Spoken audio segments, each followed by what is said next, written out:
Vous n'allez pas me croire.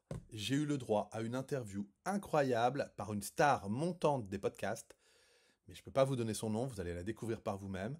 Elle m'a posé 13 questions sur le programme Revivre, qui finalement m'ont chahuté parce qu'elles étaient pertinentes mais aussi un peu intimes, et donc elles m'ont obligé à me dévoiler un petit peu plus et à dire pourquoi j'avais conçu ce programme et quelle était la pertinence pour vous de venir le vivre ensemble. Voilà. Alors je vous souhaite une belle interview et je reste à votre disposition.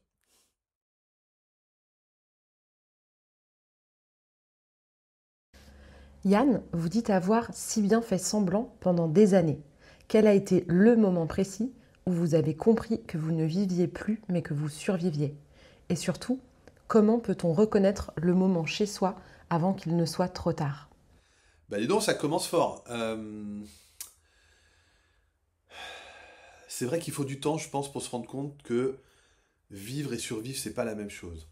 On a toujours l'impression de vivre et d'être vivant parce que c'est ce qu'on nous dit, mais en réalité, par défaut, on survit. On survit parce que on répète les mêmes comportements, les mêmes schémas, on essaye de donner toujours les mêmes réponses, on essaye surtout d'être aimé des autres, d'être reconnu des autres. On fait tout pour ne pas mourir, pour être aimé, pour être reconnu. Et ça, déjà, rien que ça, c'est de la survie. Alors, on a tous plein de stratégies, plein de comportements, plein de choses qu'on peut faire pour être aimé. Moi, par exemple, je me suis beaucoup sacrifié, j'ai beaucoup sauvé. Euh, ouais, je me suis beaucoup tu, j'ai écouté, j'étais là, toujours prêt à rendre service. Le gentil petit garçon, sage, qui essaie de répondre aux attentes, de ne pas être décevant, de ne pas décevoir. Euh, qui essayait de pas trop déranger, qui racontait pas trop ses histoires. Voilà, moi c'est comme ça que j'ai pu survivre. J'ai pu survivre vraiment en activant tout ça et je m'en suis rendu compte quand j'ai commencé à me perdre. Je me suis perdu dans le pétard, je me suis perdu dans l'alcool, je me suis perdu dans les mondes refuges, les fuites, même dans le côté mystique, dans les livres, le New Age, dans toutes ces choses-là. Et je me rendais pas compte en fait, j'avais le sentiment d'être vivant et au contraire de me nourrir de tout ça et que ouais c'était sympa de fumer un pétard, c'était sympa de picoler avec les copains, c'était sympa de jouer des heures aux jeux vidéo, c'était sympa de bouquiner du New Age. Et dès que je fermais tout ça, bah, je me sentais mal en fait, je me sentais pas heureux, je me posais des questions du sens, avec surtout beaucoup de non-sens, je comprenais pas ce que je foutais là, on me demandait de trouver un métier, on me demandait voilà, la vie, quoi. Et peut-être après, voilà, de fonder une famille, etc. Et en fait, je me sentais prêt pour rien de tout ça. Et donc je me suis rendu compte à un moment que je fuyais tout ça et que dès qu'il y avait un petit peu trop de tension de l'extérieur ou d'enjeu, et ben, bam, les mécanismes de survie se remettaient en place. Pétard, soirée, jeux vidéo, bouquins, je bouquinais beaucoup, des heures et des heures, je pouvais passer des heures à bouquiner. Et il y a eu un moment où bah, j'ai senti que si je continuais comme ça, j'allais mourir. J'allais mourir parce que j'étais tellement malheureux, parce que je sentais que les addictions, elles prenaient le dessus, parce que je sentais que j'allais pas pouvoir continuer à faire des métiers que j'aime pas, ou d'être avec des femmes que je n'aimais pas, ou des choses comme ça. Et donc ça a été très très dur. Ça a été très très dur. Et le déclencheur, ça a été quand j'étais faire le stage de l'enfant intérieur, où bah, j'ai pété un câble dedans parce que c'était un stage qui était fait pour ça, en psycho-émotionnel, et où j'ai déposé mon histoire, j'ai pleuré, j'ai hurlé, j'ai tremblé, j'étais dans tous mes états, j'étais dans une transe tellement dingue, et après, quand j'ai dégazé tout ça, il y a une espèce de paix qui s'est installée en moi, je me suis senti vibrant, vivant, et tellement heureux, en joie de ce que je venais de vivre et du courage aussi. Je sentais le courage qu'il avait fallu pour déposer tout ça, d'avoir pu lâcher le contrôle, d'avoir pu m'autoriser à exploser comme ça, dans un cadre qui était sécurisé, où tout le monde a fait pareil, et où chacun était avec lui-même, et ça gueulait de partout, ça pleurait, ça hurlait, ça... Voilà. Et il y avait des thérapeutes, bien sûr, qui étaient autour, qui géraient tout ça, qui permettaient que chacun aille au bout de son mouvement. Et là, là j'ai vraiment entendu quelque chose qui m'a dit, bah, ce que tu viens de recevoir, il faut que tu le redonnes aux autres. Mais ça a été, PAM, comme ça, quoi. J'étais allongé, haletant, je me rappelle, transpirant, à me dire, mais qu'est-ce que je viens de vivre de ouf et comment je me sens tellement heureux, tellement bien. L'ouverture de cœur qu'il y avait là.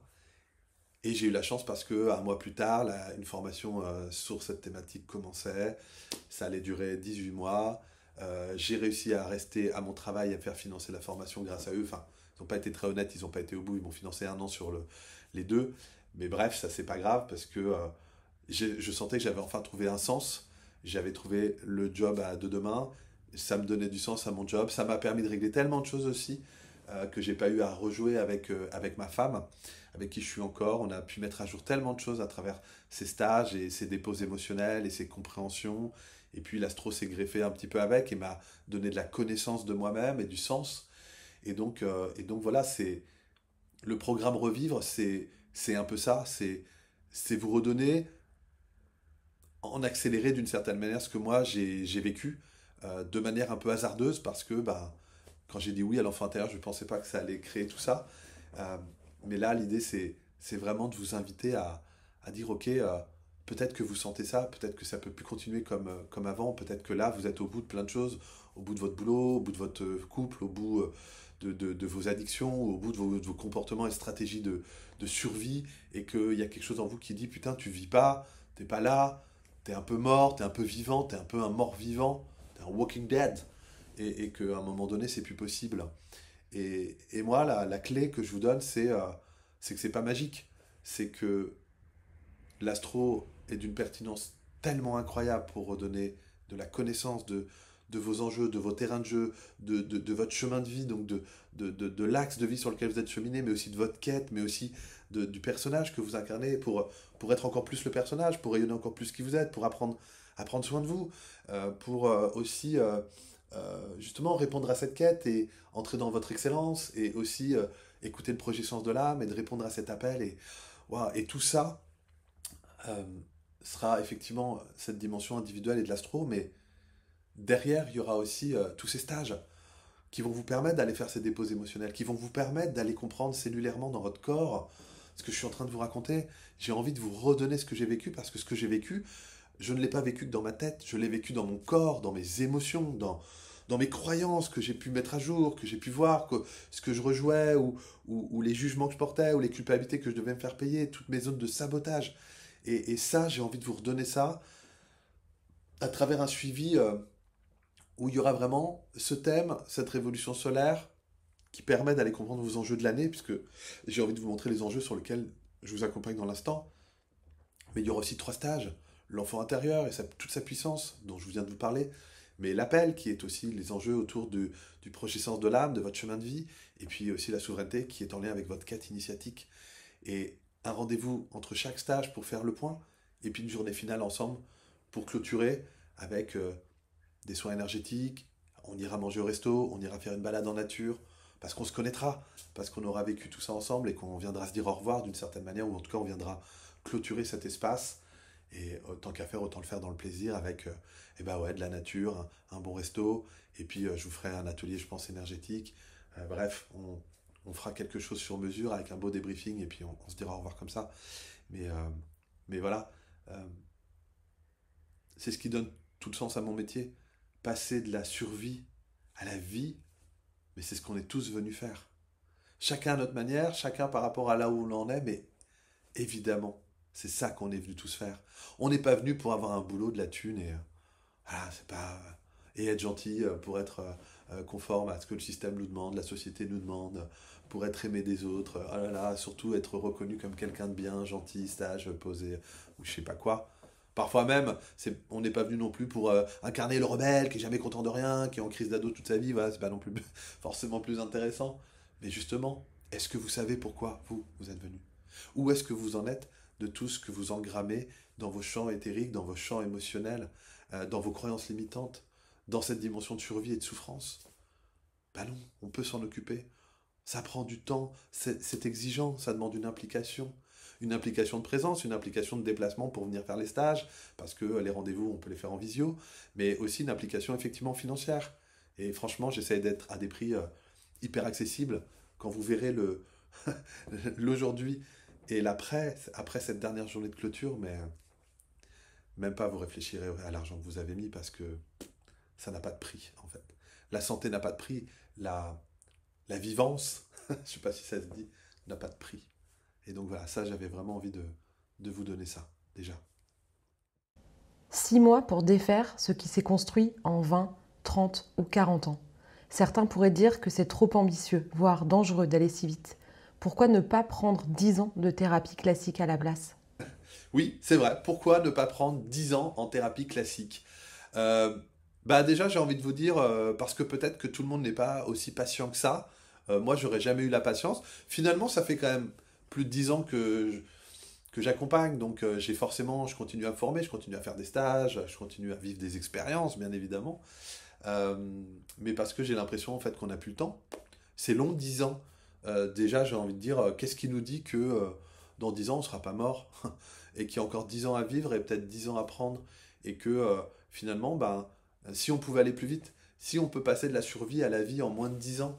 Alors, je ne dis pas que après le programme Revivre, vous serez réalisé et que waouh, ça y est, il y aura tout ce que vous aviez souhaité dans une forme de volonté égotique.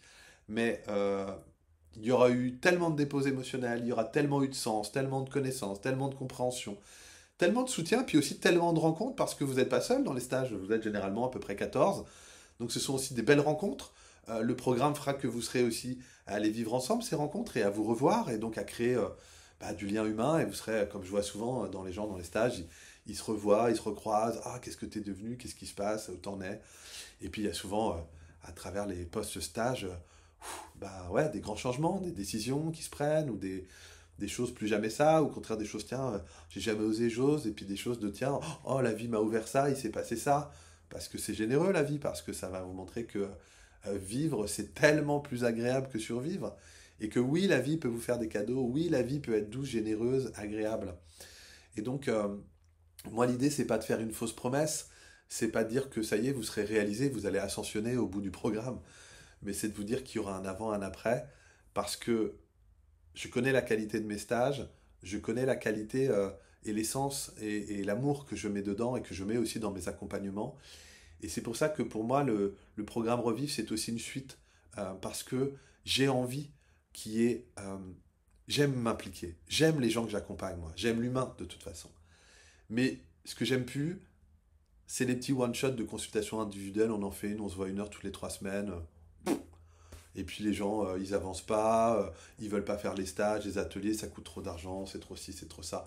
Et je me retrouve d'une certaine manière kidnappé dans quelque chose qui me prend du temps, de l'énergie, parce que j'aime être là pour les séances, mais qui n'apporte pas forcément beaucoup de résultats ou de retours sur bénéfice, parce qu'on est souvent dans la sphère mentale et qu'à un moment donné, bon, ok, je sais que je sais que je sais que je sais.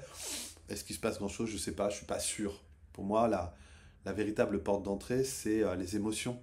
C'est ce qu'on a à l'intérieur de nous qui parfois sont cristallisées, nous intoxiquent et font qu'on rejoue des parties parce que la vie cherche à nous fluidifier nos eaux intérieures et nos énergies. Et que s'il y a trop, c'est le bordel en fait. Et qu'en plus, si on a un mental saturé, des émotions cristallisées, bah souvent on n'est pas bien dans son corps, on n'est pas incarné, et on respire pas, et on peut déborder d'émotions ou au contraire se couper de plus en plus, devenir aigri, désagréable, agressif ou complètement dans le repli de soi. Et donc pour moi, ça, ce sont des choses qui demandent du temps, c'est vrai, hein. Et c'est pour ça que le programme, il est chouette parce que ces 3 stages, ils sont puissants. Parce qu'il y a en plus un thème qui vous donne la connaissance de soi, la révolution solaire qui vous donne vos enjeux de l'année ou du moment sur lequel je vais vous accompagner, et puis qu'il y aura quand même ce suivi entre chaque stage, et puis on va se connaître de mieux en mieux, et en plus cette journée de clôture où on va, voilà, je vais forcément aller travailler à certains niveaux sur votre terre, votre eau, votre air, votre feu, je vais forcément travailler vibratoirement, énergétiquement aussi. Et puis il y aura ce débriefing. Et, et donc, euh, et donc, ouais, je crois que c'est ambitieux, mais c'est ambitieux pour vous. Parce que, en fait, moi je sais. Moi, je connais la qualité. Ça fait 10 ans que j'ai fait ces stages. Je les ai construits au fil du temps, au fil de mes compétences, de ma maturité aussi. Et aujourd'hui, ce sont des stages que je maîtrise parfaitement. Et je sais que les gens y kiffent. Et donc, vous faites aussi un beau cadeau. Vraiment, vraiment, c'est un beau cadeau. Au vu du prix et au vu du retour sur investissement, c'est un vrai beau cadeau. Et là, franchement, j'ai aucune honte à le dire parce que je connais la qualité de mon accompagnement et des produits. Et en plus, je vais être du coup tellement là, tellement impliqué parce que content de savoir que vous allez vivre tout ça et que ce ne sera pas juste une petite consulte d'une heure en one shot ou un petit thème de 2 heures où je vais vous donner avec ma générosité plein de choses et qu'après je vous reverrai jamais. Et ça, je crois que par respect pour moi, par respect pour mon énergie et mon feu et mon temps, je peux plus faire comme ça. Alors, il y a plein de thérapeutes qui le font comme ça et allez les voir et c'est chouette, tant mieux. Ils aiment ça même parfois, c'est super. Mais moi, je crois que ça ne me correspond plus et c'est plus que chouette dans l'engagement et dans l'implication que j'ai envie de mettre avec vous et avec les gens qui vont décider de me faire confiance et de suivre ce programme. Voilà. Dans le stage Souveraineté, vous parlez de transformer notre zone de honte égotique en zone d'excellence. Pouvez-vous nous donner un exemple concret et viscéral de cette alchimie? Quelle est votre propre blessure devenue excellence? Waouh, alors là, vous êtes un peu. Ouais, c'est un peu dur ça comme question parce que euh, notre zone d'excellence et notre blessure, c'est aussi notre zone de honte fondamentale. Et donc c'est pas si simple d'en parler, c'est pas si simple de vous donner ça. Par contre, effectivement, dans la souveraineté, euh, je viens vous montrer qu'il y a à l'intérieur de nous une zone de vide. Et que cette zone de vide est vécue par l'ego comme une punition, une privation, que l'ego va tout faire pour remplir ce vide, pour essayer d'obtenir ce qu'il veut absolument, sans y parvenir réellement. Et il ne va pas y parvenir parce que ça ne dépend pas d'une volonté égotique, ça dépend au contraire d'une initiation du sacré. Notre zone de vide, pour l'âme, est l'espace où Dieu s'est retiré de nous pour nous laisser croître et grandir. Ça, c'est dans les livres. C'est aussi notre zone de splendeur. C'est expliqué dans la Torah. Tu es splendeur et vers cette splendeur, retourne-toi. C'est une zone très exigeante. Hein, la zone de lune noire, c'est Lilith, c'est la thérapeute du zodiaque qui nous dit va vers toi, va vers toi, va vers toi, jusqu'à rencontrer le germe divin. Et donc cette blessure de lune noire, qui est aussi notre excellence, bah, c'est un peu notre quête existentielle, mais c'est aussi notre angoisse un peu existentielle qui est là. Et c'est quelque chose qui nous appelle à faire le deuil des autres et de l'extérieur pour venir entamer le chemin de l'intériorité, le chemin de l'initié, le chemin d'aller nous rencontrer à l'intérieur pour découvrir notre splendeur, pour vivre ce retournement, pour entrer dans ce vide et ne plus le vivre comme une punition, une privation, mais comme euh, un partenariat divin avec notre âme. Cette co-création divine, c'est un moteur de co-création, la quête. Parce que quand on connaît un petit peu l'astro, eh bien, il y a un chemin, ok, il y a un chemin de vie sur lequel on chemine, mais s'il n'y avait pas une quête, il n'y aurait peut-être pas de raison de faire le chemin. Moi, je dis souvent aux gens que ce vide, c'est un petit peu comme quand on s'incarne sur Terre, on accepte d'avoir faim toute notre vie. Et c'est pas parce qu'on a mangé ce midi qu'on n'aura pas faim ce soir, encore moins demain. Et c'est pas parce qu'on va manger plein le lundi qu'on remangera que le lundi suivant. Ça marche pas comme ça. Et ben la blessure de lune noire, c'est un peu la même chose. On doit accepter, accueillir qu'on a une zone de vide à l'intérieur de nous. Ne pas tout faire pour ne pas y aller, mais au contraire plonger dedans, accepter d'être dedans et de marcher sur ce fil euh, de cet espace euh, qui amène vers l'excellence. C'est notre quête existentielle. Elle va nous mettre en chemin. Elle va nous donner l'envie de faire le chemin, un peu comme quand on a faim, eh bien on va se déplacer à la boulangerie. Si on n'avait jamais faim, je vois pas pourquoi on irait se faire à manger. Alors que parce qu'on a faim, on va se mettre en mouvement, on va aller à la boulangerie ou on va se faire un repas dans la cuisine, peu importe. Et bien là, c'est un peu la même chose. C'est ça qui va nous obliger à nous mettre en chemin. Et dans un premier temps, dans le temps un peu de l'inconscience ou du début, eh bien on va aller chercher les réponses chez les autres et à l'extérieur, jusqu'à comprendre à un moment donné que ces réponses, elles sont en nous et qu'on doit se les donner à l'intérieur. Alors tout ce qui est difficile en plus avec la souveraineté, c'est que, ou pas la souveraineté, mais avec la blessure de lune noire, c'est que c'est aussi parce qu'on n'a pas eu ça que l'ego en fait un problème et qu'il se sent coupable, et parce qu'il se sent coupable, il paye. Et donc c'est aussi l'endroit où on se fait beaucoup de mal, c'est aussi l'endroit où on expie beaucoup, où on sabote, où soit on s'auto-sabote, soit on laisse les autres nous saboter ou nous faire du mal, nous juger ou nous effondrer.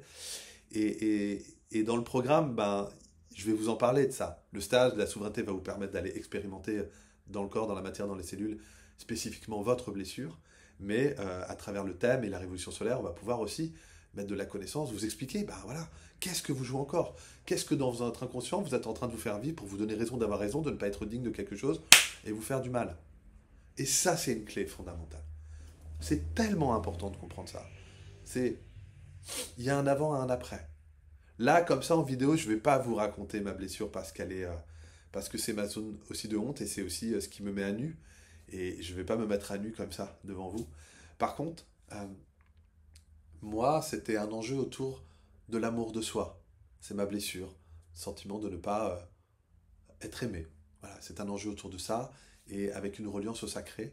Et donc, cette quête de l'amour inconditionnel et du sacré, cette quête du regard d'amour, du baiser d'amour, de la rencontre avec l'âme, telle est ma quête. Telle est ma quête et telle est aussi ma grande souffrance. C'est-à-dire ce sentiment de ne pas être digne de ça, ou de ne pas me connecter à ça, ou que ce soit jamais acquis, le sentiment que d'autres ont ça et pas moi, bref. Tout un tas de choses qui tournent autour de ça, et que j'ai appris à travers la connaissance, déjà à disséquer pour bien comprendre tous ces enjeux dans tous les espaces dans lesquels ça pouvait se jouer. Et j'apprends encore, hein, je me fais encore avoir par la vie, vous inquiétez pas. Mais aussi de comprendre que c'était pas une honte, de comprendre que cette croyance d'indignité est fausse, de comprendre que je ne suis coupable de rien, et de pouvoir vivre cette quête à l'intérieur de moi plutôt que en allant chercher ça chez les autres, parce qu'en plus ça marche pas. Et donc voilà, donc pour moi, c'est aussi un des points clés du programme, d'arrêter de se donner raison d'avoir raison dans l'inconscient et de se faire du mal et de s'empêcher, de se punir et de se faire souffrir, et de pouvoir au contraire à un moment donné déposer toute cette souffrance, nettoyer d'une certaine manière cette blessure pour un moment entrer dans l'excellence euh, qui est tellement belle, cette excellence, elle nous est tellement particulière, elle nous appartient à nous et pas aux copains, pas aux autres, quoi. Euh, et elle va nous aider en plus, cette excellence, à aller vers notre dharma, vers notre projet sens dans l'axe de vie que vous vivrez dans l'appel. Vous voyez, donc c'est pour ça aussi que c'est tellement riche ce que vous allez recevoir. Euh, que, ouais, que voilà, qu'il y a une blessure certes, mais il y a une excellence. Qu'il y a un karma certes, mais il y a aussi un dharma. Que euh, ça s'est peut-être pas bien passé avec l'enfant intérieur au moment de votre naissance, ou que les mémoires de l'enfance, ou papa, maman, mais ça a du sens. Ça, ce sens, vous l'aurez. Vous comprendrez pourquoi vous avez choisi ça. Vous allez devenir aussi responsable, euh, co-créateur, co-créatrice, mais responsable et de nouveau acteur, actrice de votre vie, sortir de votre ornière, vous remettre sur le chemin, comprendre la beauté aussi de qui vous êtes, et puis à un moment donné, déposer la souffrance et pouvoir vous remplir d'autres choses qui va amener cette dimension du revivre, ça veut dire du vivre à nouveau. Alors pourquoi j'ai mis revivre? Euh, Parce que je pense que quand on est enfant, on est relié à notre nature profonde et qu'on est vivant. Et qu'on, par la normalisation et le fait de grandir, on perd ça jusqu'au moment où on est appelé à le retrouver. C'est comme si on devait, dans un premier temps, se développer, parfois d'où le mot dev personnel, et à un moment donné, se dépouiller pour retrouver notre centre et notre nature profonde. Et la blessure est l'espace de notre souveraineté, et donc, d'une certaine manière, d'un de nos centres. Si l'enfant que vous étiez à 7 ans pouvait rencontrer l'homme que vous êtes aujourd'hui, quelle serait sa première question? Et inversement, que lui diriez-vous en une seule phrase? Waouh!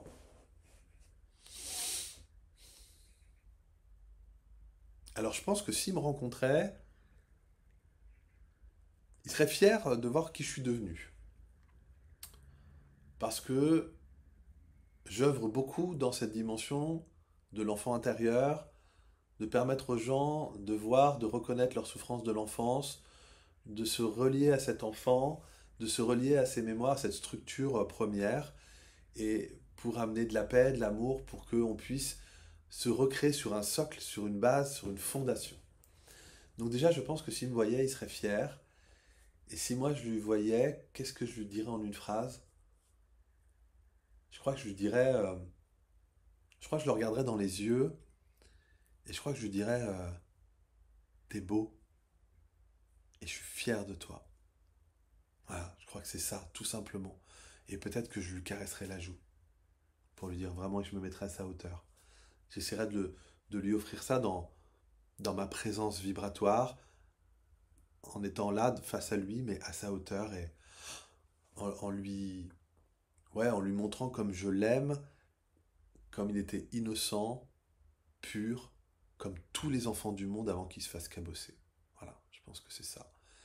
Et je l'ai tellement rencontré cet enfant, que je me dis qu'il a sûrement tellement rencontré l'adulte en moi, qu'on est OK tous les deux. On est vraiment OK. On est OK, et puis j'ai toujours cette oreille attentive, de voir que quand les événements me chamboulent, j'essaie d'aller voir et de me relier à l'enfant et de voir si c'est relié à son histoire, encore à des choses, à d'autres facettes que j'aurais pu ne pas voir ou qui s'ouvrent dans l'instant et qui me permettent d'aller plus profondément. Et parce que je fais ça, je vois que je suis bienveillant.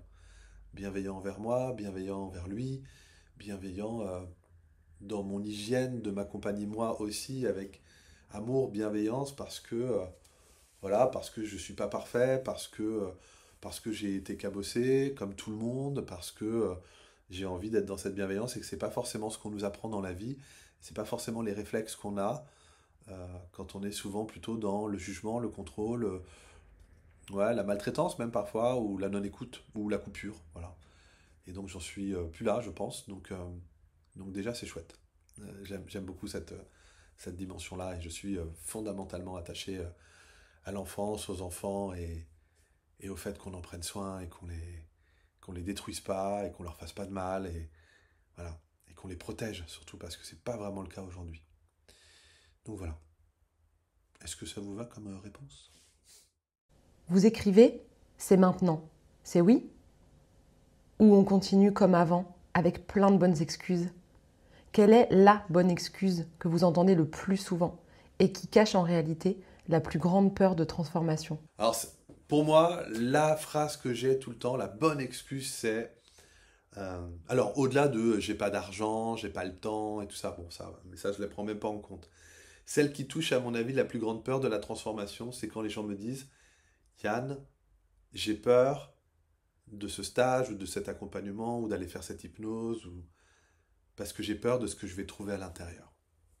Voilà. Ça, je pense que quand les gens sont un peu honnêtes ou que quand ils ont accès à leur intériorité, c'est vraiment ça qu'ils vont me dire. J'ai peur de ce que je vais trouver. J'ai peur qu'en me reconnectant ou en me reliant à mes mémoires, à mon enfance, à mon eau, je m'effondre et que je ne puisse pas ressortir de ce truc-là. Et c'est ce qui fait souvent que les gens, quand on grandit, bah ouais, on quitte la sphère de l'enfance aussi, mais parfois pour ne plus y retourner, pour s'en éloigner en se disant, voilà, je suis grand maintenant, j'ai quitté la maison, j'aurai plus de problème, je laisse ça derrière moi, tout va aller mieux. Et en fait, ça marche pas, en fait, ça marche pas parce qu'on prend les bagages qui vont avec, on se barre avec nos valises de la maison, ou si vous préférez, si on a, je sais pas, une espèce de signature énergétique de couleur, eh ben on va partir avec cette couleur, même qu'on s'en rende compte ou pas, et la vie va nous ramener énormément d'événements en lien avec cette couleur ou avec ces valises pour qu'on s'en occupe. Alors, elle ne le fait pas pour nous faire souffrir, pour nous faire payer, pour nous punir de tout ce qu'on a mal fait dans les coups d'avant ou de je sais pas quoi. Elle nous le fait pour qu'on crée une autre fin, pour qu'on reprenne ça en main, qu'on s'occupe des dossiers et qu'on puisse le clôturer autrement. Qu'on puisse revisiter peut-être ces espaces de souffrance, de dépose émotionnels qu'on a refoulés, qu'on a mis de côté, derrière les gardiens de l'inconscient, en se disant, bah, si je refoule ça, c'est plus là. Hop là, Yann a disparu. Hé hé. Mais non, vous voyez, c'est aussi débile que ce que je viens de vous faire. Ça marche pas. Ça consomme de l'énergie de refouler. Ça consomme de l'énergie psychique. Par contre, d'accueillir, de récupérer ce qui est là, ça redonne une énergie psychique. Parce que déjà, elle n'est plus là en train de verrouiller les choses, mais déjà, vous avez nettoyé un espace. De plus, le gardien n'a plus lieu d'être, donc il revient dans l'instant présent avec cette énergie du présent. Et cette énergie, vous pouvez en faire autre chose.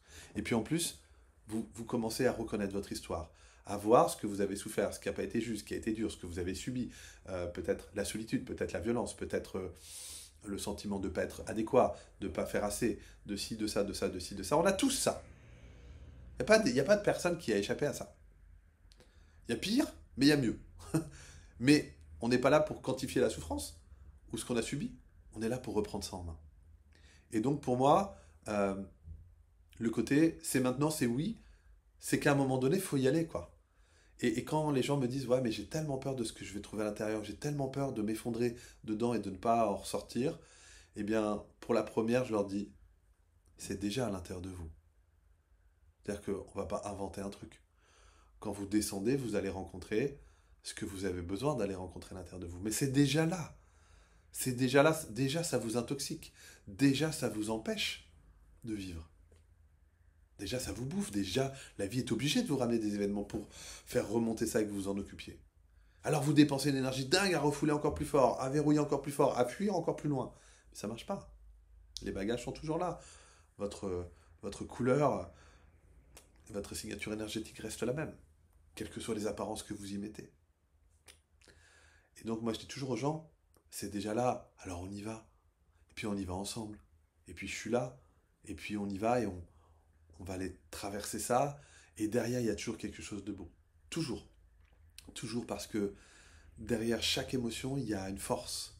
Alors parfois c'est de la sérénité, de la paix, de la joie, de la détente. Parfois c'est de la puissance. Parfois c'est de la confiance. Parfois c'est de l'assurance. Peu importe. Mais il y a toujours quelque chose derrière. Derrière chaque ombre, il y a une lumière. Toujours. Et donc, c'est pour ça que moi, j'ai pas peur d'y aller. Et pour moi, mais aussi d'amener les gens derrière, parce qu'il n'y a pas de mauvaise surprise. Il y a toujours une ressource derrière. Et une énergie supplémentaire que vous allez pouvoir mettre dans votre vie. Donc voilà. Et pour ceux qui ont peur de ne jamais en ressortir, c'est pas vrai non plus. C'est la peur d'aller voir leurs monstres qui ont grandi avec l'âge. Mais c'est la peur de se dire waouh, j'ai tellement de souffrance ou de tristesse en moi, mais je vais être dépressive. Mais non, au contraire. Vous allez peut-être chialer pendant un temps. Mais après, ça va s'arrêter. Et ça sera ça de moins. Voilà. C'est un grand sage, Shrek, je crois, qui disait que c'est toujours mieux dehors que dedans. Et qu'à un moment donné, putain, mais il faut s'en occuper, quoi. Je veux dire, mais déposer ce tas de trucs, là, et qu'on passe à autre chose. Et vraiment, on passe à autre chose. Et au contraire, on évite la dépression qui pourrait venir si vous verrouillez trop le couvercle, parce qu'à un moment donné, l'émotion, elle va faire ça. Et là, ce ne sera plus le moment d'appeler en urgence. J'ai besoin, je vais besoin. C'est trop tard. Je ne dirais pas que c'est trop tard, parce qu'on peut s'en occuper quand même. Mais ça ne se fera pas dans les mêmes conditions. Donc voilà les bonnes excuses et voilà ce à quoi je réponds.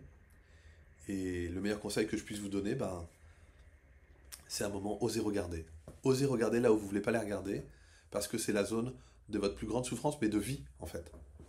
C'est-à-dire que ça vous pourrit l'extérieur, ça vous pourrit la vie, ça vous pourrit les événements, ça vous pourrit plein de choses. Alors que si vous vous en occupiez, eh ben, il y a plein de choses qui auraient plus lieu d'être. Il y a plein de choses qui auraient plus besoin de venir à vous parce que c'est propre. Et donc comme c'est propre, la vie n'a pas besoin de vous le mettre là puisque vous l'avez déjà regardé.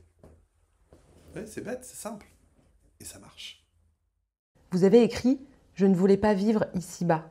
C'est d'une violence inouïe. À quel moment avez-vous basculé de « Je ne veux pas être ici » à « Je crée un programme pour aider les autres à revivre ». Qu'est-ce qui a provoqué ce retournement radical ? Et ben du coup, c'est à travers justement ces voyages, à travers ces expériences intérieures, à travers tout ce que j'ai pu expérimenter en état modifié de conscience et dans des niveaux transpersonnels, que j'ai à chaque fois pris de plus en plus conscience que j'avais vécu une naissance où dans le ventre de maman et dans la descente d'incarnation, je ne voulais pas revenir. Et ça, je ne me rendais pas compte. Je ne me rendais pas compte enfant, je ne me rendais pas compte adolescent, adulte non plus, je me rendais juste compte que je passais mon temps à fuir finalement dans des mondes refuges, comme je l'ai dit, à prendre des drogues, à plonger dans mes livres des heures, dans mes jeux vidéo des heures, dans mes livres de New Age des heures, et que je cherchais un sens, une quête, et que une partie de moi ne voulait pas vivre ici-bas, incarné dans la terre, dans la matière, dans le corps, dans la vie, dans le système, dans ce qu'on me demandait, le métier, la famille, les enfants, le truc, le machin, ça m'intéressait pas en fait.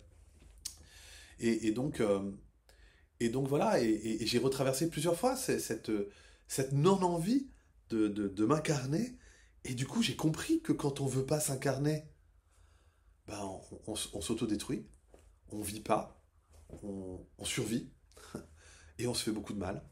Et puis on a un regard sur le monde qui est biaisé parce qu'on trouve que le monde c'est de la merde, parce qu'on voulait pas être là. Et je me rappellerai toujours, je crois que la première fois où je m'en suis vraiment rendu compte, euh, c'est pendant un atelier où où je me suis vu redescendre sur Terre, donc j'étais en état modifié de conscience assez profond, et je me suis vu redescendre sur Terre. Et je suis arrivé en bas, j'étais dans une colère noire de dire non, je veux pas. Et j'ai fait un gros fuck comme ça à mon âme. Et je lui ai dit de toute façon, je vais revenir vite. Voilà, pouf. Alors ça, c'était le truc, c'était pas prévu. Ça m'est tombé dessus pendant l'atelier. Oh, je suis sorti de ce truc. J'ai été en colère, je pense, pendant les 2 jours de la suite de la formation. Euh, et après, j'ai été profondément triste. Je pleurais beaucoup. Et alors, c'était bien parce que j'avais des thérapeutes, j'étais accompagné. À ce moment-là, on était dans une supervision, en fait. Donc, où il y avait des ateliers pour mettre à jour des choses. Et, euh, et vraiment, j'ai compris que c'était un moment important.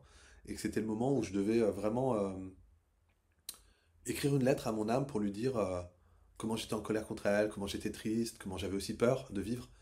Et j'ai pris le temps de faire ça et je me rappelle être parti au Jardin des Mémoires. Ce sont des espaces où les gens mettent les cendres. Ils choisissent d'abord un arbre et ensuite ils payent une concession pour qu'on s'occupe de l'arbre. Autour de l'arbre, on peut mettre plein de choses. Alors, suivant les univers dans lesquels les gens évoluent, ils vont mettre des choses en lien avec leur monde, hein. Je me suis retrouvé là. Alors, il y a beaucoup de nature et puis il y avait un banc. Et sur ce banc, eh ben, je me suis assis et j'ai lu cette lettre. Et vraiment, ça m'a fait énormément de bien. Il faisait beau en plus, c'était vraiment très très beau comme moment dans cet espace-là. Et j'ai senti que, en gros, que l'âme. Alors, c'est sûrement dans ma tête, hein, que j'ai fait un espèce de. Voilà, j'étais dedans, quoi. Mais vraiment, j'avais le sentiment que l'âme me disait bon, ça y est, c'est ok, t'as dit tout ça, ça va mieux. Est-ce qu'on peut commencer à travailler ensemble? Voilà. Et donc, ça a été. Ouais, ça a été un des moments clés qui m'a permis déjà de plus accepter d'être là, d'être en vie, d'être sur cette terre, de, de passer à autre chose en fait, de dire ok, mais maintenant t'es là quoi, donc est-ce que tu veux continuer à t'auto-détruire? Est-ce que tu veux continuer à refuser tout ce que la vie peut t'offrir? Est-ce que tu peux voir comme c'est beau? Et puis, ouais, voilà, il y a vraiment eu ça, et dans le programme, ben, l'idée c'est de vous montrer que peut-être aussi il y a ça en vous. Peut-être qu'il y a plein d'espaces de non-vie. Peut-être qu'il y a plein d'espaces qui ont tellement souffert qu'elles ne veulent pas réellement vivre, prendre, savourer. Et moi, pour moi, dans le programme Revivre, c'est important, euh, à travers tout ce que vous allez pouvoir vivre et traverser, de vous réconcilier avec vous-même. De vous réconcilier avec votre vie, avec cette incarnation, avec peut-être ce corps, avec peut-être cette histoire, avec peut-être ces émotions et tout ce qui a été vécu là. Et de pouvoir à un moment vous dire, bon bah ok, peut-être qu'on peut faire autrement, peut-être que je peux retrouver un partenariat avec mon âme, avec la vie, euh, et peut-être que si je m'aimais un peu plus, peut-être que si j'acceptais un peu plus d'être en vie, peut-être que si je me reconnaissais plus dans tout ce que j'ai vécu et de voir que je suis tellement plus que ça, eh bien peut-être que là il peut y avoir une opportunité de changement. Voilà, c'est ça qui me paraissait important. Et puis après, j'ai une expérience merveilleuse où, que je raconte souvent d'ailleurs, mais où je suis retourné dans ce ventre et de nouveau, je voulais pas venir, mais là vraiment, je sentais que j'étais dans le ventre cellulairement et que ça s'ouvrait, que je voulais pas et que je voulais pas. Et pendant près d'une heure, la personne qui m'accompagnait m'a dit, mais si, il faut que tu acceptes, faut que tu dises oui, tu arrives, tu es là, sors de ce truc de non-vie là, où ça respire pas, où il y a une volonté inverse qui est pas ok, qui est pas vivante, qui est plutôt voilà, liée à la mort. Et donc ça a pris du temps et à un moment, ok, j'ai dit ok, oui, oui, oui, ok. Et là, boum, je suis sorti. Après, j'ai vu ma vie se déployer. Et c'est comme si je sentais que ça avait duré le temps d'une vie, quoi. Vraiment, c'était marrant. Il y avait des dilatations d'espace-temps. Waouh, j'avais le sentiment d'avoir vécu toute ma vie comme si je l'avais revisité jusqu'à aujourd'hui, mais avec même aussi du futur que je voyais pas forcément, mais je sentais. Je sentais la suite. Et à un moment donné, l'âme, je vais parler de l'âme, moi je parle toujours l'âme, mais c'est peut-être autre chose en fait, hein, me disait il est temps de partir. Et là je disais oui, oui, oui, oui, ouais, c'est ok, il est temps de partir. Puis en fait, je ne voulais pas du tout partir. Et là, putain, ça a été dur aussi. Ça a duré, je sais pas combien de temps, où je voulais pas perdre cette vie. Je revoyais ma femme, ma fille, je revoyais mon métier, je revoyais les lieux que j'avais visités, mon enfance, mon adolescence. Oh, tout ça m'est arrivé comme un champ informationnel et d'expérience incroyable que je devais lâcher, que je devais quitter. Et, et la personne qui m'accompagnait me disait en plus, parce qu'elle savait dans les espaces dans lesquels j'étais, elle me disait, et tu dois dire merci aussi, hein. Donc non seulement il fallait tout perdre, mais il fallait dire merci. Et je comprenais pas et je voulais pas. Et à un moment donné, j'ai compris. J'ai compris que la vie nous donne la vie, qu'elle se rencontre à travers nous et à travers toutes nos expériences. Et donc vous voyez, on est milliards, 8 milliards d'humains qui nourrissent la vie. Et qu'à travers ça, eh bien, le fait de lui redonner à la fin tout ce qui avait été vécu, bah, le merci, il émergeait naturellement parce que bah, si elle ne nous l'avait pas transmis cette vie, on n'aurait pas pu vivre tout ça. Et donc, bah, ok, c'était le jeu. Avant de passer sûrement à un autre jeu, hein.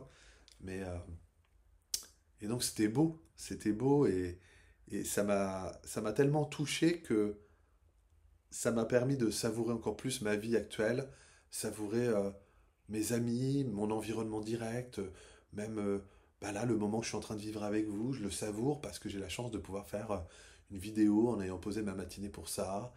Euh, voilà, pour vous parler d'un programme qui a tellement de sens pour moi, avec l'envie de vous rencontrer si vous venez, de pouvoir vivre ça avec vous et de vous offrir aussi cette qualité de présence et d'avoir pu vivre tout ça en amont pour pouvoir vous accompagner à toucher ça.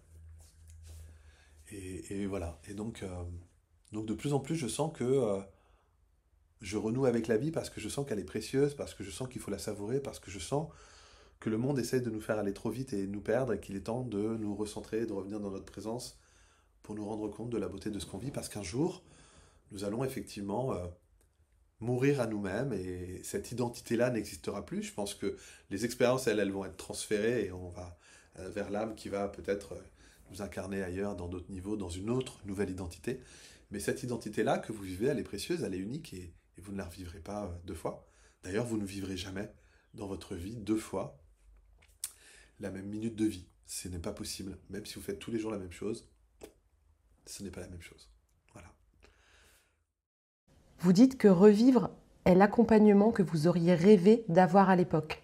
Qu'est-ce qui vous a le plus manqué dans votre propre parcours de guérison? Quelle solitude ou quel vide ce programme vient-il combler? Effectivement, j'ai fait ce programme comme j'aurais aimé le recevoir. C'est-à-dire, c'est un petit peu comme les cordonniers les plus mal chaussés. Sans fausse prétention ou fausse modestie, je connais la qualité de mon accompagnement et de mes stages et aussi à travers les outils que j'utilise. Et parfois, quand je fais vivre des stages aux gens, je me dis, waouh, il est beau ce stage, les gens sont contents, sont ravis, il se passe plein de choses, c'est beau. Qu'est-ce que j'aimerais bien connaître un thérapeute comme moi pour aller en faire des comme ça.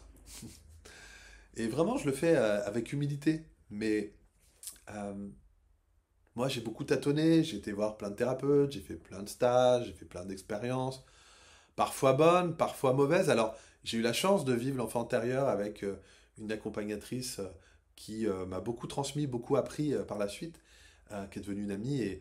Et vraiment, j'ai eu la chance parce qu'elle est d'une très haute qualité. J'ai ensuite été faire cette formation par deux personnes d'une très haute qualité aussi dans les accompagnements thérapeutiques, dans leur connaissance et dans leur humanité. Et après, j'ai rencontré d'autres, j'ai été prendre d'autres outils, d'autres stages, d'autres trucs. Mais, euh, mais c'est pas si simple, c'est pas si simple. Et donc voilà, moi ce qui m'a manqué, ben, c'est justement ces espèces de programmes ou de parcours clés en main où d'un coup on sait que bah, si on fait confiance à la personne qui tient le truc, ben, ça va durer un moment, on va se faire accompagner longtemps, avec un suivi, après on a rencontré, moi j'ai beaucoup de gens qui me disent qu'ils sont contents d'avoir trouvé leur thérapeute et de savoir que je suis là et qu'ils peuvent refaire des stages et qu'à chaque fois ils sont contents et qu'à chaque fois ils sont pas déçus et qu'à chaque fois ils continuent d'avancer. Et, euh, et donc moi ce qui m'a manqué à un moment donné, c'est effectivement de trouver ça, de trouver un mentor ou de trouver quelqu'un qui m'amenait dans des espaces plus loin que moi ou que je ne connaissais pas. Et donc voilà, donc je sais aussi que ce programme il est beau et il est chouette parce que je vais vous amener quand même très loin.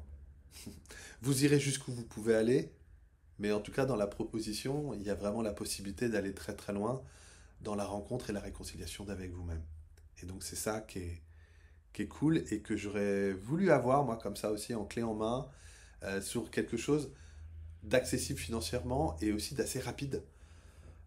Comme je dis, ça ne sera pas la fin, vous n'allez pas ascensionner à la fin du programme, mais rapide dans les mises à jour que vous allez pouvoir faire. Pour moi, j'ai toujours dit que les stages sont des raccourcis de vie.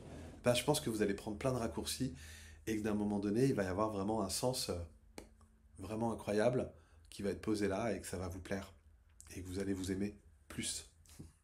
Vous parlez d'un partenariat alchimique de cœur à cœur. Pourquoi avoir choisi ce terme d'alchimie plutôt que de thérapie ou coaching?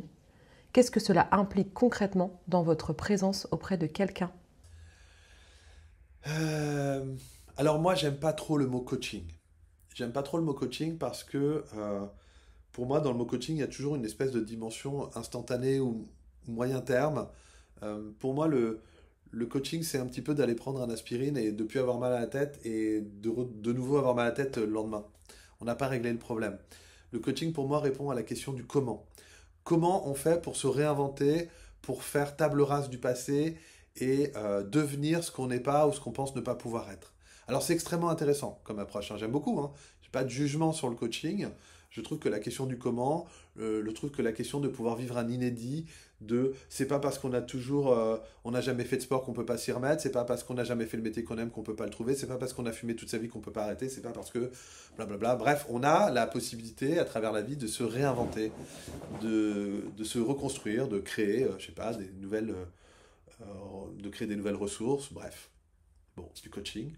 Mais je suis quand même fondamentalement convaincu que la question au pourquoi est très importante.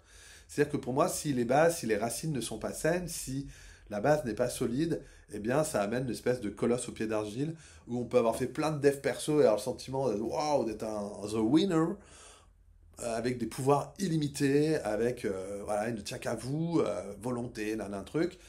Sauf que parfois, on n'a pas la ressource parce qu'on a une structure fragile, remplie de souffrance, où l'énergie psychique justement sert à refouler un peu de tout et à tenir le truc et qu'on souhaite tellement d'une vie nouvelle, d'une vie haute parce qu'on souffre tellement dans celle-là mais qu'on la règle pas, que je ne crois pas au coaching quand on en est dans ces dimensions-là. Et pour moi, la thérapie, oui, c'est vrai, j'aurais pu utiliser ce mot-là parce que c'est quand même de l'accompagnement thérapeutique, mais pour moi la thérapie, elle amène dans une dimension un peu classique d'accompagnement. Je vais vous accompagner alors à déposer la souffrance, à vous faire comprendre que vous êtes beaucoup plus que ce que vous êtes, à vous montrer tout le sens peut-être de votre histoire, de la conception à là où vous en êtes aujourd'hui. Mais il manque quelque chose pour moi. Le mot alchimique, il part du principe qu'on vient transformer le plomb en or, c'est-à-dire qu'on vient changer la structure moléculaire. On n'est pas dans de la transformation, on est dans de la transmutation. C'est-à-dire que le plomb, c'est pas de l'or, et l'or, c'est pas du plomb. Je vous dis pas qu'on va transformer cette tasse de plomb en casserole de plomb. Ça, c'est une transformation. Non, la transformation, c'est je transforme cette tasse en plomb en tasse en or. Pas pareil. Et pour moi, l'accompagnement aujourd'hui dans lequel je navigue, c'est d'amener toujours les gens vers la dimension transpersonnelle. Et pour moi, la dimension transpersonnelle, c'est la dimension alchimique où d'un coup, on transforme même plus le plomb en or, on le transforme en lumière. Parce qu'il y a quelque chose d'encore plus grand. Parce que l'alchimie, c'est aussi d'aller créer sa pierre philosophale de l'immortalité. Et c'est toute la métaphore d'aller rencontrer l'immortalité, d'aller rencontrer l'âme. Parce que euh, vivre, c'est une chose, jouir de la vie, c'est encore une chose, mais d'aller rencontrer son essence, c'est vraiment autre chose. Et ma quête personnelle est là. Et donc, mon accompagnement est en lien avec cette quête personnelle du sacré, pas d'un sacré barré, mystique, monde refuge, et où je suis complètement allumé, mais une quête sacrée d'aller rencontrer le sacre à l'intérieur de soi, peut-être le Graal, peut-être euh, la dimension de l'esprit, peut-être la dimension de l'unification de la grande conscience avec le maître du cœur. Et ça, c'est de l'alchimie. Ça, c'est au-delà de ce qu'on va faire de manière classique ou normalisée. Et c'est ça qui me tient. Et je sais que c'est ça que je fais le mieux. Parce que c'est ma nature, parce que c'est aussi mon excellence de ma blessure de lune noire, mais parce que c'est aussi ce qui m'anime et ce qui me met dans ma présence vibratoire que je peux transmettre à la présence de l'autre pour l'animer lui aussi. Et c'est pour ça que je parle d'alchimie. Voilà. Cette expression, espace de vie et de non-vie, est glaçante et magnifique à la fois. Pouvez-vous nous décrire physiquement, viscéralement, ce que c'est qu'habiter un espace de non-vie? À quoi ressemble une journée dans cet état? Bon, alors, c'est pas forcément, on va pas y passer une journée, ce serait long.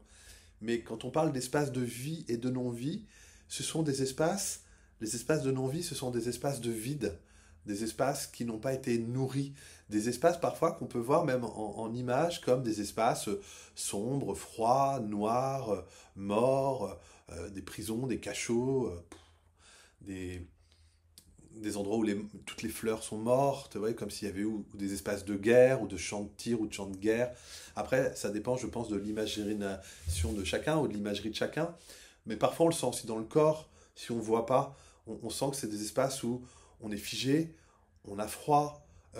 des fois on respire même plus, c'est comme s'il fallait se forcer pour reprendre une respiration parce qu'on peut être dans une expire qui s'arrête pas. C'est comme si on sentait d'ailleurs qu'on basculait dans un état où on se sentait mort, figé. Donc ça se sent dans le corps, ça se sent de cette manière-là. Parfois même on peut trembler ou parfois la personne devient très pâle. D'ailleurs, quand on accompagne et qu'on voit des gens rentrer dans des espaces de non-vie ou quand ils portent des mémoires de mort, on les voit, le teint est un peu grisé, ils sont raides, ils ont froid, ils sont...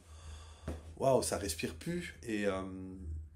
Et voilà, et c'est pas grave en fait, parce que ce sont des espaces qui existent à l'intérieur de nous qu'on refoule, mais qui à travers l'accompagnement parfois peuvent ressurgir, et c'est important même parfois d'aller toucher ça, parce que quand on peut remettre justement de la vie dedans, quand on voit que derrière il y a de la lumière qui revient, qu'il y a du chaud qui revient, qu'il y a des fleurs qui repoussent, qu'il y a de la paix qui émerge, ou que d'un coup la prison elle s'ouvre, ou que d'un coup les marais se transforment en lagons, bah, on sent quelque chose. Et du coup, corporellement, on le sent aussi. On sent que le cœur se remet à battre un peu plus vite.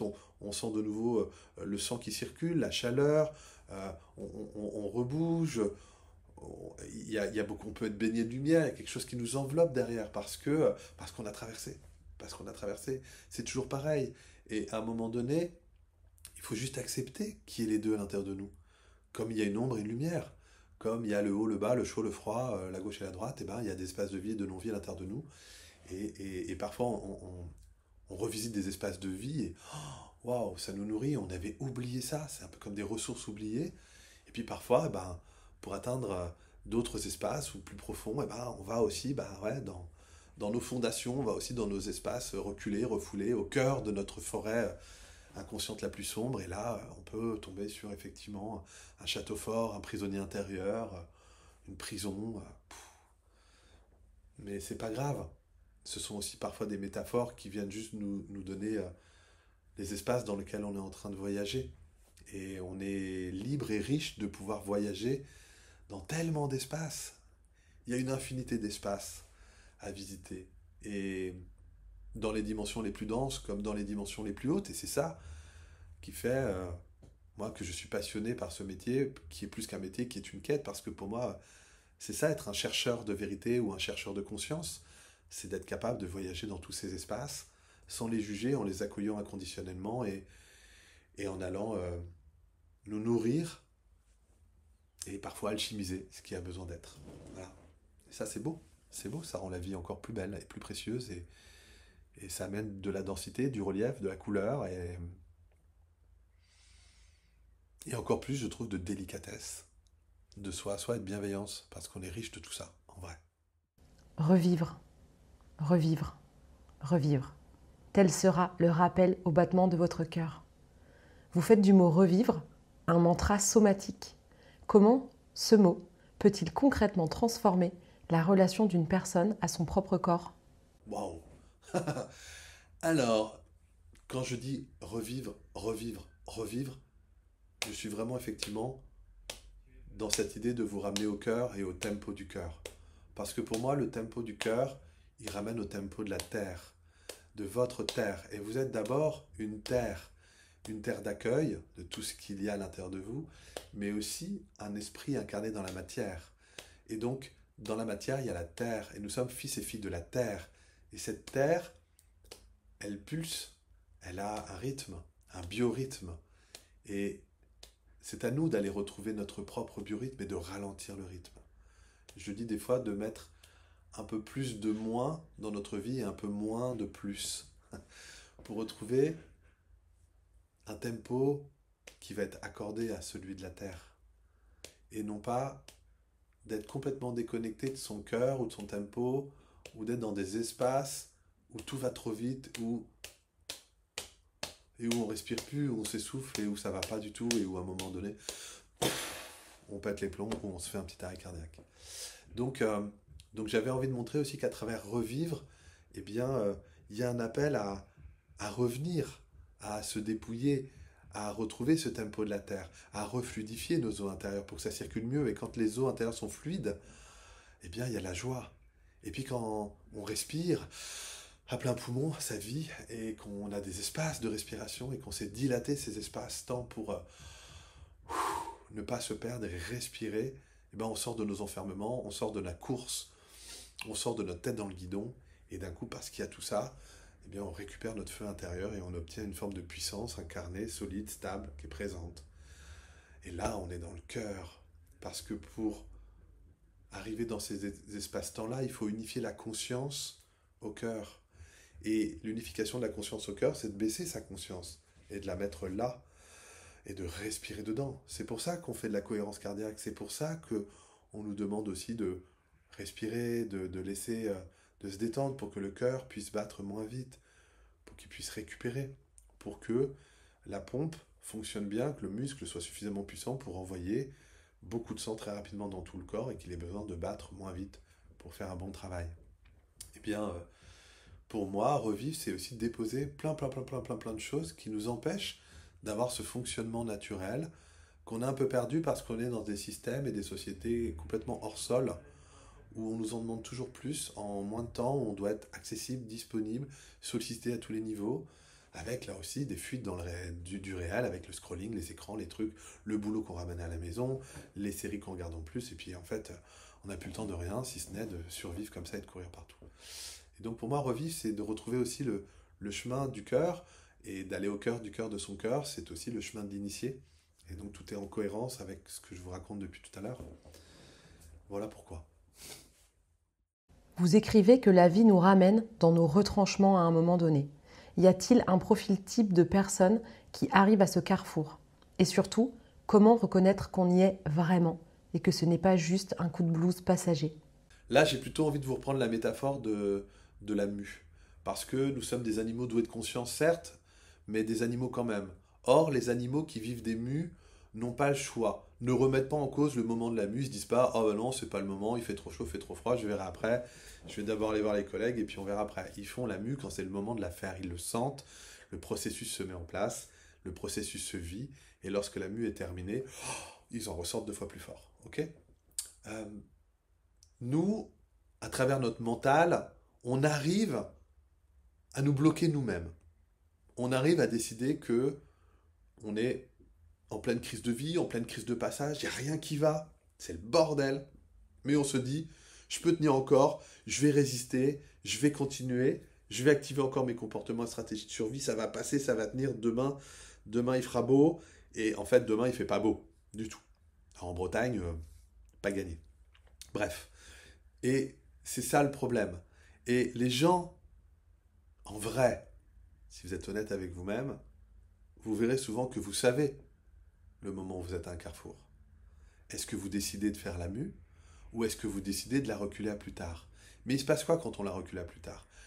La tension, elle augmente. La pressurisation égotique extérieure se augmente. Et il y a un moment donné, soit il y a un effondrement, soit il y a un pétage de câble, mais parfois, il peut aussi y avoir une maladie, il peut aussi y avoir la mise en place de plein de médicaments, bam, et vous devenez des zombies, et boum, vous n'avez rien réglé du tout, et boum, le problème devient encore pire, ou vous vous mettez à fuir encore plus dans des addictions, dans des choses toxiques qui vont vous amener à mourir plus vite ou à aggraver encore le problème parce que, bah, je sais pas, l'alcool par exemple, on sait que c'est un dépressif. Donc plus on en boit, plus on voit le monde à l'envers, plus on voit le monde à l'envers, plus on a envie d'en boire. Donc ouais, ce sont des choses comme ça. Et donc, à un moment donné, euh, je sais pas s'il y a un profil de personne. Pour moi, il n'y a pas de profil de personne parce que euh, on est tous des êtres humains et donc on est tous amenés à vivre des crises de vie et de passage. Et donc à vivre des mues. Par contre, est-ce qu'on a l'intelligence d'accepter d'être des êtres qui vont constamment muer ou est-ce qu'on refuse ça et qu'on cherche à trouver une forme de perfection dans un immobilisme? Ça y est, j'ai le boulot que je voulais, j'ai la femme que je veux, j'ai la maison, j'ai le chien, j'ai la C3, j'ai la voiture, j'ai... Hop, faut plus que rien ne bouge et je vais aller jusqu'à la mort comme ça. Voilà. Ben ça marche pas. Parce qu'à un moment donné, peut-être que ce métier qui vous a nourri hier et que vous adoriez, il vous saoule. Parce qu'il y a peut-être même eu un changement de, je sais pas, d'équipe ou du patron. Peut-être que votre conjoint ou votre conjointe vous saoule. Peut-être que la maison que vous adoriez, vous la trouvez maintenant trop petite ou vous en voulez une autre. Peut-être que la voiture a besoin d'être changée. Bref, vous voyez bien, la vie est mouvement, la vie est évolution. Et donc on est de toute façon toujours amené à vivre des crises de vie, à être dans des carrefours de vie. Et moi, je pense que seule la conscience et la connaissance de soi nous permet peut-être de faire de meilleurs choix que de subir, que de fuir, que de se mettre en PLS, que de s'installer dans son ornière. En tout cas, quand on fait ça, la vie va vous faire grave souffrir, pas pour vous punir, mais pour vous en faire sortir.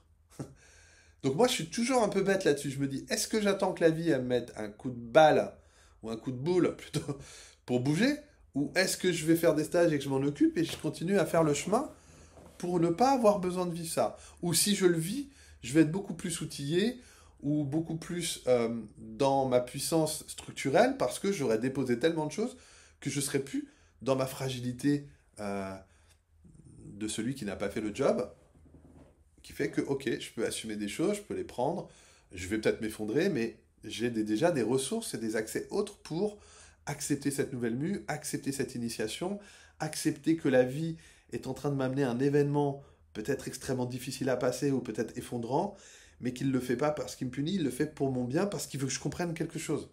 Parfois parce qu'il veut même, il doit mettre un événement suffisamment fort, mais très très fort, pour que je ressente quelque chose, parce que je me suis tellement coupé de ça ou tellement mis une protection dessus que s'il appuie pas fort, il passe pas derrière l'armure, du coup je sens rien. Vous voyez, même quand vous vivez des choses extrêmement violentes, fortes, difficiles, c'est pour vous faire ressentir, rouvrir un dossier, vous en occuper, le transcender, l'inclure de nouveau dans votre réalité pour en faire autre chose, soit une résilience, soit d'écrire ouais, la fin de l'histoire autrement, d'en prendre la responsabilité, et derrière, il y a le cadeau. Il n'y a pas le cadeau pendant, il n'y a pas le cadeau quand on s'installe en ornière, il y a le cadeau si on reprend ça en main, qu'on s'en occupe, qu'on traverse, qu'on accueille, qu'on revisite, qu'on dépose, et qu'on récupère quelque chose. Il y a toujours un cadeau. Le présent. Le cadeau, le présent, la présence à soi, c'est ça le cadeau. Quand on y est vraiment, on le sait qu'on y est vraiment. On sait quand on vit un petit moment de blues ou de cafard ou de what, hein, ça fait quelques jours, je vois les trucs à l'envers, mais on sait que fondamentalement, ça va. Par contre, quand on est dans le dur, quand on est dedans et qu'on sent que vraiment il n'y a rien qui va, ou qu'on voit tout à l'envers, bah, j'ai envie de vous dire, c'est comme si vous commenciez à glisser sur une pente. À quel moment vous réagissez dans l'idée de oh là, faut peut-être que j'aille voir quelqu'un, faut peut-être que j'aille me faire un atelier de ci ou un truc de ça, ou d'aller prendre rendez-vous pour aller déposer ce truc, pour aller voir à quoi ça me ramène, avec des gens justement dont c'est le métier qui normalement le font bien, et qui vont vous montrer que peut-être le déclencheur que vous vivez là est en lien avec une racine beaucoup plus profonde et ancienne qui est située là, vous voyez, en dehors de votre champ de conscience. Et là, on va le ramener, boum, ah putain, c'est pour ça, je comprends mieux. Du coup, il y a quelque chose qui peut être accueilli, qui peut être accepté, quelque chose qui peut être déposé, quelque chose qui peut être transcendé. Voilà. Ce sera tout pour cette question. Merci. Vous citez Jung. Pour renaître, il faut accepter de mourir à ce que l'on croyait être. Quelle est la partie de nous-mêmes qui résiste le plus à cette mort? Et comment accompagnez-vous cette résistance sans la briser? C'est une très bonne question. Bah, déjà, ce qui résiste le plus, c'est l'ego. Et l'ego, c'est l'ensemble de nos petits animaux apeurés qui veulent absolument être sécurisés constamment et qui cherchent pour ça à remettre les choses dans les mêmes cases, aux mêmes endroits, pour revivre les mêmes choses, pour se sécuriser dans cette zone de confort, dans cette zone, dans cette prison dorée, hein, qu'on appelle aussi parfois un peu notre karma. Voilà, en tout cas, comment moi j'appelle ça. Et notre ego, il a peur de mourir, de ne plus être aimé, de ne plus être reconnu, il a peur, peur, peur, peur, peur. Et donc, quand l'âme vient le voir pour lui demander de travailler avec, lui, il comprend qu'il va devoir mourir à lui-même. Et pour lui, ça veut dire mourir tout court. Or, il faut accepter de se construire, comme je vous le disais tout à l'heure, dans un premier temps, pour déconstruire ensuite ce qui n'a plus lieu d'être. Un peu comme si on faisait une mise à jour de votre système, eh bien, d'aller chercher une version 2.0, 3.0, 4.0, 5.0, ok? Moi, peut-être qu'aujourd'hui, je suis dans une version 47.0.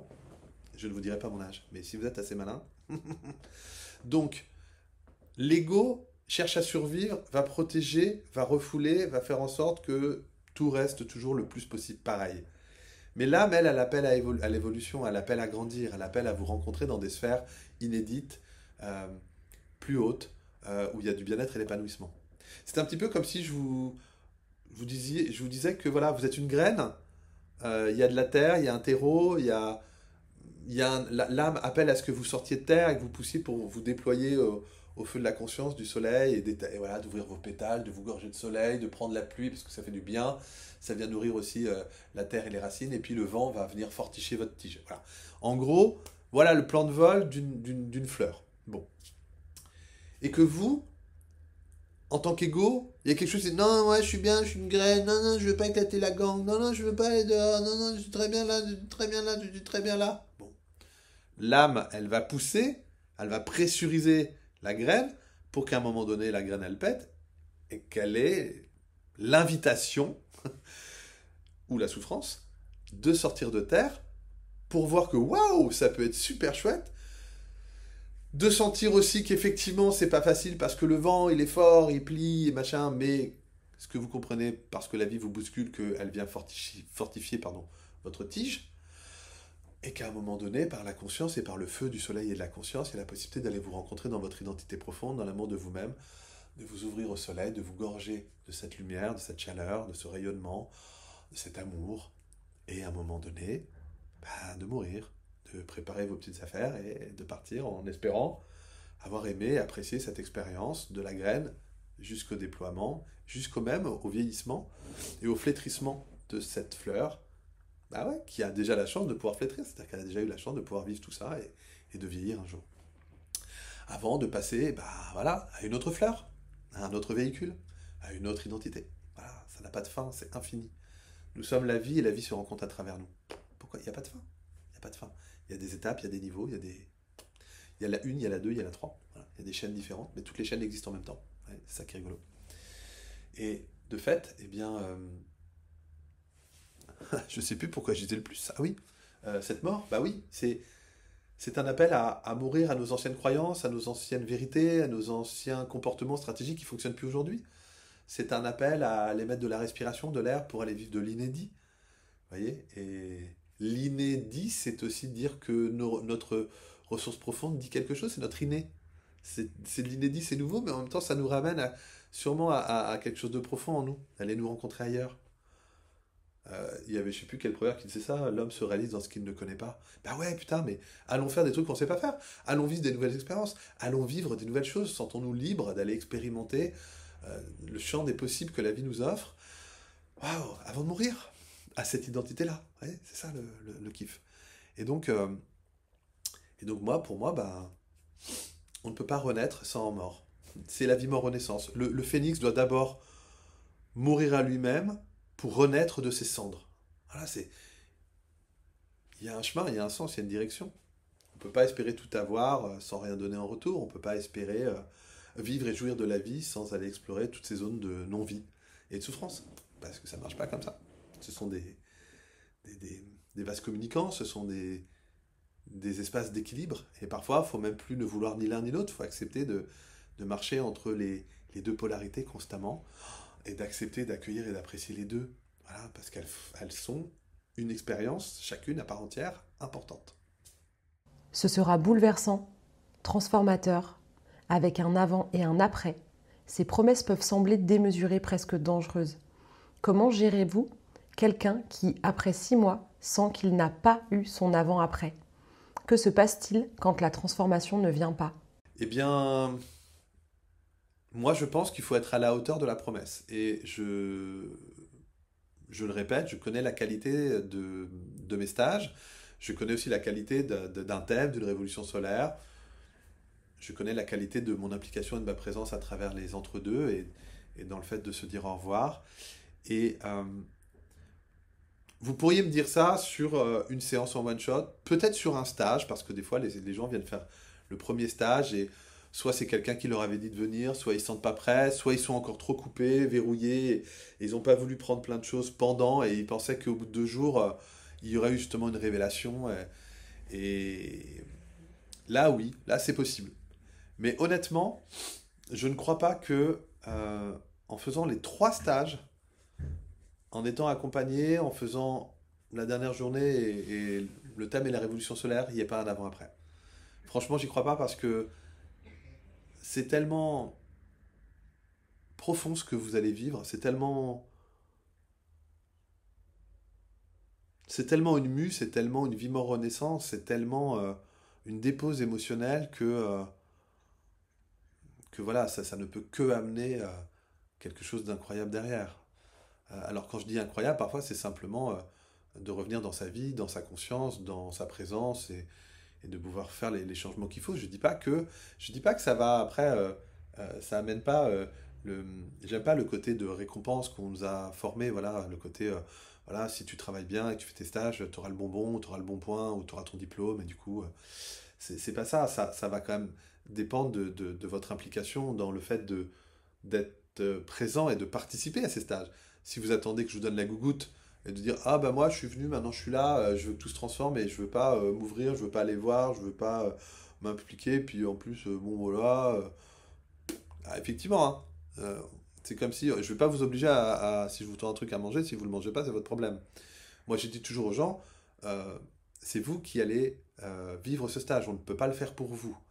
Donc il y a effectivement un engagement, il y a une implication, il y a une responsabilité de votre côté.